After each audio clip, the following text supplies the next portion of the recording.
Prezados irmãos e amigos, eis que eu volto para mais uma aula sobre o Apocalipse, baseado neste livro que Deus me deu. Apocalipse, o selo aberto, leia e entenda, porque ele deu a explicação de todos os versículos. Na aula passada nós não demos todo o capítulo 4. Bom, para quem não me conhece, eu sou a professora de Bíblia há muitos anos e me chamo Salma Pimentel. Como estava falando, entramos no capítulo 4 do livro de Apocalipse. E eu fiz uma recomendação a todos que estavam ouvindo. Não deixem de ter a Bíblia aberta nesse trecho que eu estou lendo, porque o livro vai explicar versículo por versículo e vocês vão entender o Apocalipse como o livro diz. Leia e entenda. A aula passada nós paramos no versículo 4. São 11 versículos esse capítulo. E hoje, se Deus quiser, nós daremos o resto. Nós vamos começar lendo na Bíblia e espero que vocês estejam com ela aberta também para seguir completamente comigo, junto a mim, e poder entender bem o que nós vamos estudar. O capítulo 4, o versículo 5, na Bíblia é o seguinte: E do trono saíam relâmpagos e trovões e vozes, e diante do trono ardiam 7 lâmpadas de fogo, as quais são os 7 Espíritos de Deus. E havia diante do trono um como um mar de vidro, semelhante ao cristal, e no meio do trono e ao redor do trono 4 animais cheios de olhos por diante e por detrás. E o primeiro animal era semelhante a um leão. O segundo animal era semelhante a um bezerro. E tinha o terceiro animal o rosto como de homem. E o quarto animal era semelhante a uma águia voando. E os 4 animais tinham cada um, respectivamente, 6 asas, e ao redor e por dentro estavam cheios de olhos. E não descansam, nem de dia, nem de noite, dizendo: Santo, Santo, Santo é o Senhor Deus, o Todo-Poderoso, que era, que é e que há de vir.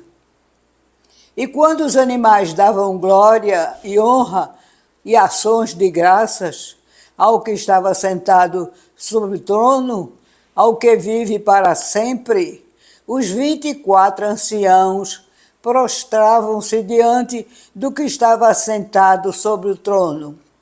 Adoravam o que vive para todo sempre.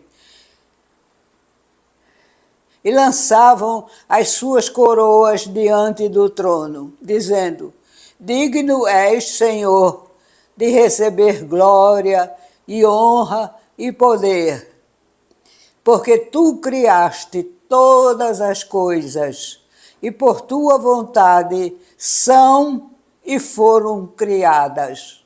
Este é até o versículo 11, terminando então o capítulo 4. Agora nós vamos para o livro para explicar, e vocês com a Bíblia vão seguindo a explicação de cada versículo. Versículo 5, que é o que nós vamos começar. A majestade de Deus é realçada por João, trovões, vozes e relâmpagos. Sempre essas manifestações são citadas para explicar a presença de Deus. Por exemplo, no Êxodo 19, versículo 16, nós encontramos isso. As 7 tochas ou lâmpadas são a representação dos 7 dons do Espírito Santo em relação à sua atividade em cada uma das 7 igrejas. Versículos 6 a 8. Como queimar de vidro. Há diversas interpretações sobre o que pode ser. Primeiro, João o descreve como cristal, e na antiguidade o vidro geralmente era opaco, e o vidro claro e transparente como cristal era muito precioso. Em Jó 28:17, o ouro e o cristal são mencionados como iguais em valor. Segundo, pode ser também a representação da pureza ofuscante e incandescente de Deus. Os olhos não podiam contemplar a luz que o mar refletia, assim como ninguém pode contemplar o Deus Santo. Terceiro, reflete também na sua extensão a distância enorme que separa o homem de Deus, pois o trono estava por trás desse mar. 4. Pode ser também interpretado pela sua transparência de cristal como símbolo da visão onisciente de Deus. Nada pode impedir que o olhar de Deus penetre as profundezas do mundo criado por Ele e as profundezas da alma dos homens que por Ele também foi criado. 5. Há também uma interpretação mais recente. No futuro não haverá mais mar. No novo céu e na nova terra dos redimidos. Encontramos isso em Apocalipse capítulo 21, versículo 1. O mar estaria então diante do trono como uma lembrança silenciosa pela imobilidade do cristal, de toda a criação infestada pelo mal. É difícil saber o que aquele mar de vidro representa na realidade. Pode ser apenas um elemento ali colocado para dar realce à majestade da presença de Deus.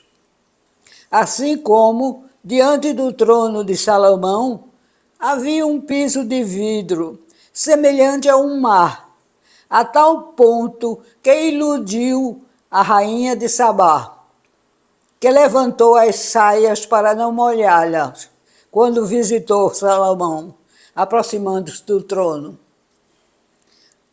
Os seres viventes, ainda que havendo substanciais diferenças, estamos certos de que essas 4 criaturas estão nas visões do profeta Ezequiel.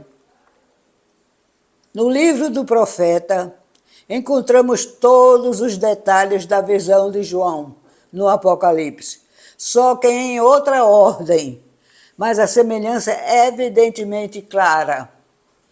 Em Ezequiel, as criaturas eram identificadas como querubins. Em hebraico, a terminação in denota plural. Por isso a palavra querubins, mais de um. A palavra querubim é o plural de querube, e serafim é o plural de serafe. No Velho Testamento, os querubins eram parte da decoração do Templo de Salomão e encontravam-se no lugar de oração, sobre as paredes. Os querubins estavam representados na cortina que dividia o Santo do Santíssimo. Havia querubins em cima do propiciatório.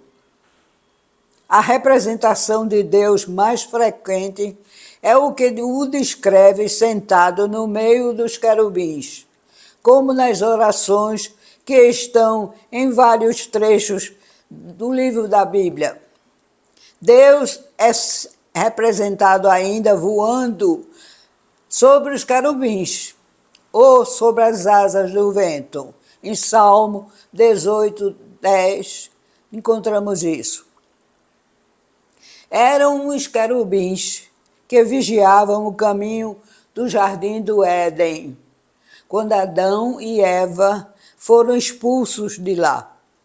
Eles são os guardiães do trono de Deus. Versículos 9 a 11. Que pensava João a fazer o simbolismo das 4 criaturas viventes? Que eles eram os 4 signos principais do zodíaco? Ou os 4 ventos que se originam nos 4 extremos do céu? Há uma explicação que nos parece lógica e mais correta, feita por um homem chamado Sweet,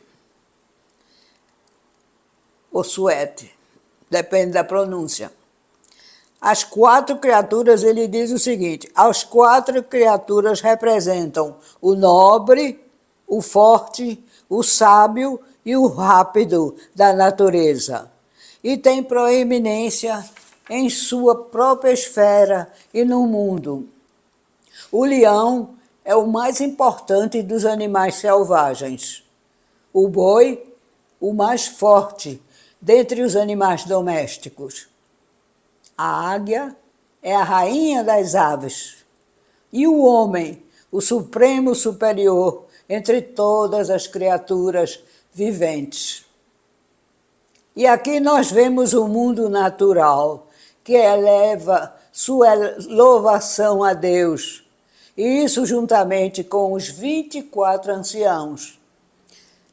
Significa que Deus está sempre recebendo louvor e ações de graça, tanto da natureza quanto do homem. O louvor dos querubins, porém, difere do louvor dos 24 anciãos.